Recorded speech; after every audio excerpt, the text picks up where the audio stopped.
have Reverend Joyce Palmer here.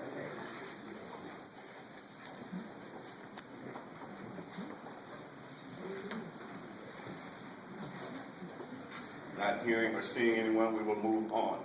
But before we get to the heart of the program, we have the Honorable Mayor Tom Barrett, who has a time restriction. So I asked him if he would just give us a brief word before he would leave.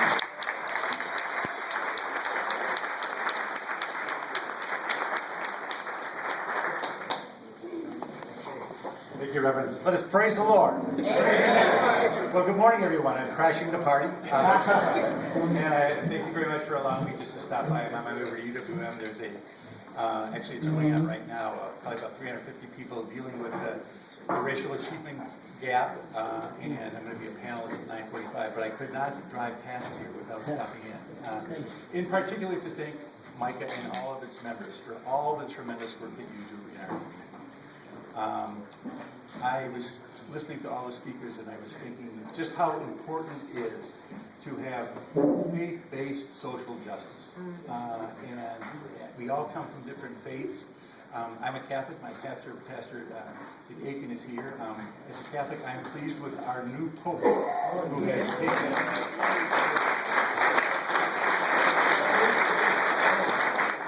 to social justice. And the people who are here today from all denominations are people that I look to, and I know Congresswoman Moore does the same, and Representative Richards and Representative Barnes, and everyone here, to understand that what we are doing in this community, we are doing because of our faith.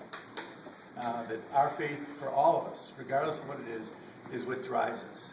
And I often talk about, and I've done this many, many years, on the last day of the year, when I've appeared at a memorial service for people who have lost their lives to violence in this city. And one year I was asked to talk about how people can have hope.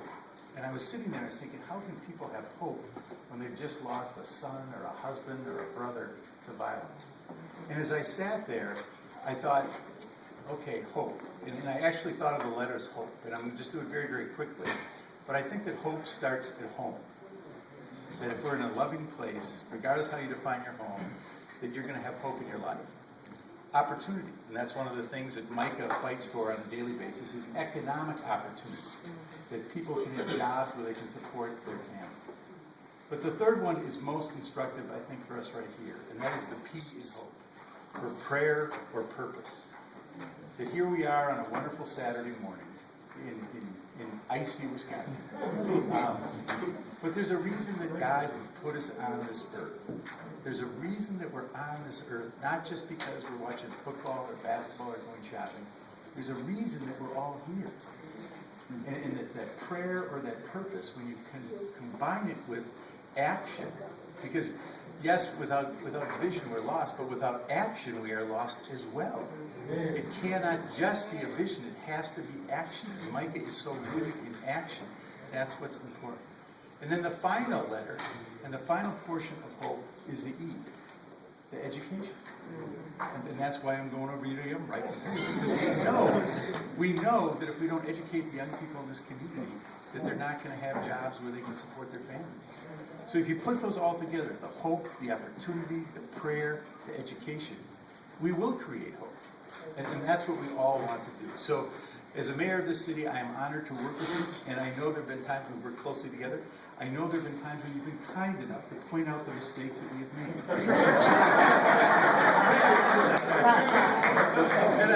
and believe me when I say it, I appreciate it. I appreciate it. We're not perfect. Gwen's perfect. I'm not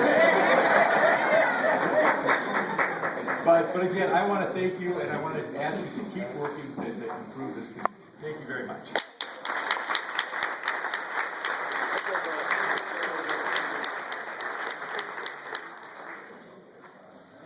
I want to thank Mayor Tom Barrett for those words. Also, we're getting to the meat of the program right now. We just explained our diversity.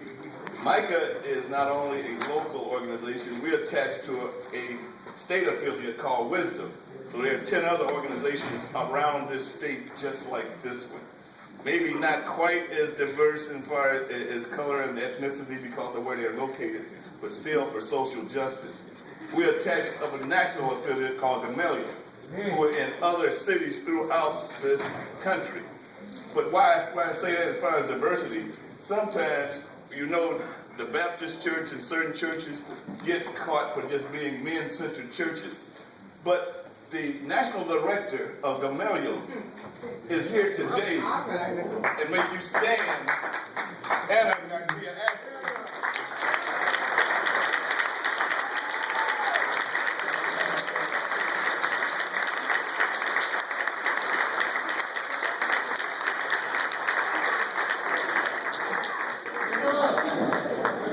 And if any of you know her, she takes no backseat to man, woman. So, get that straight. We are an organization of complete diversity. Now, before we get to our keynote speaker, whom I tell you this, because I'm looking forward to this, I want to have Minister LaShelle Drake to come up to introduce our keynote speaker.